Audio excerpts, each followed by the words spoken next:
That's infinite form. What is the y-intercept? Negative 9. Give that answer as another term. 0, negative 9. That will be the easiest one to find.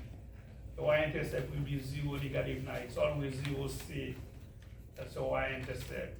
You get that directly from the equation. We're going to find the x-intercept by using the quadratic formula. Does anybody recall the quadratic formula? X equals minus b. Minus b. Plus minus the square root of b squared minus 4 times ac divided by 2a. Exactly. This is the quadratic formula. This is the most simplest thing to find your x-intercept. So if it exists, you're going to find it. Be careful. If the radical, the number in front of the square root is negative, therefore you will have no x-intercept. You're dealing with complex numbers. So in this case, you're going to need the vertex, the y-intercept, and the point of reflection to get your graph. In this case, what is the a value? And what is b? Alright, and c is? Alright, so those are the things you're going to replace here to get your x-intercept. When I'm grading you, at least I need you to show all of those steps instead of giving me the answer that will be minus b. In this case, what is b? That will be negative 8. Minus is a part of the formula. B itself is negative. Plus or minus root of what will you square? Negative 8 squared minus 4 times 1 and time minus 9. All of this is divided by 2 times 1. That's how you set it up. And the game is on, meaning that now you have to evaluate. I need to know every step that you do. You have 2 negatives become what? Positive 8 plus or minus. Now this is not multiplied by 2 is negative 8 times negative 8. That will give you 64. Now in this case, to multiply 2 negatives will become positive. That will be 4 times 9, which is 36 over 2. Next step, you work inside the square root sign. That will be 8 plus or minus 64 plus 36. That will give you 100. Luckily, this is the perfect square. Over 2. Next, you take the square root of 100. What is square root of 100? 10. That's it. 10, guys. Do not bring square root of 10. That's wrong. Once you take the square root sign no longer exists. Therefore, that's a 10 over 2. As you can see, those two numbers, what they have in common? 2. Then you can simplify by 2. So we'll have x equal 4 plus or minus 5. Now you need to get 2 answers out of that. How will you find those 2 answers? You see the x1 is 4 plus 5, which is 9, comma 0. That's x-intercept, y is automatically 0. The second one will be 4 minus 5. That will give you negative 1, comma 0. Now we have y-intercept, x-intercept. We're missing what? The vertex. Now I want you to pay attention to that.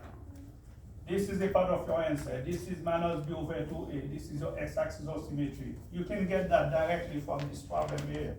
This is this. In this case, this is your x-axis of symmetry. What is x? 4. X is 4. You don't need to go compute that again. The x-axis of the vertex is 4. Now we need to find y. How will you find y? You will have to go plug it here. You guys pay attention to that? So don't work yourself out. So play smart. And that will be 4 what? Squared minus 4 times, that's 1, minus 8 times what? 4. Times 4 minus 9. Right? Use PEMDAS. That will be 4 squared, which is what? 16. We'll have 16 minus 4 times minus 8 times 4 is minus 32 minus 9, then you will have 16 minus what? 41. And what is y? Y is negative 25. This is the vertex. That's a big number. Right? Now, those are the 4 points you will have to plot on the graph to get your u. Does that make sense? See, you can do everything at once, then you go plot it in the graph. Now, we have to be careful. This is a big number, negative 25. Therefore, interval will not be counted by 1, right?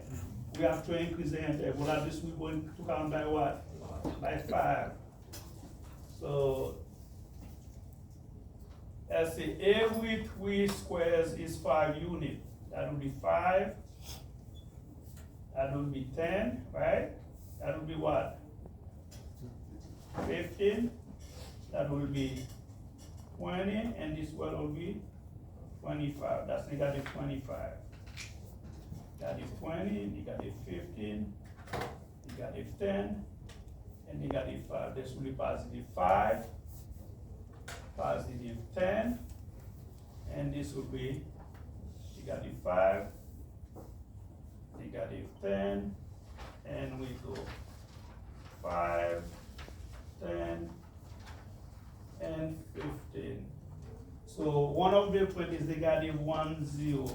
Where will that be? Down. Hey. Negative 1, 0? Oh. What direction do you go? You go to the left. It's on the x-axis negative. So if this is probably somewhere down there at an estimation, and the other one is not 0, okay? Then that will be close to 10. You just estimate, right? And your y-intercept is negative 9. You go down, that's close to 10. And your vertex is 4 to the right. That will be 4 to the right and go down all the way to what? Negative 25. Let's say it's somewhere down there. Alright, now to get so you go from here, you can only touch it at the y-intercept, which is at 10, negative 9, and go there, and you go down, you go back, to find this point here, and more or less that's your graph. And this will be where x is equal to 4. That's your x-axis of symmetry. X is equal to 4. And you're done. That's your graph. Does that make sense? Take a picture of it. It's going to be on the YouTube channel.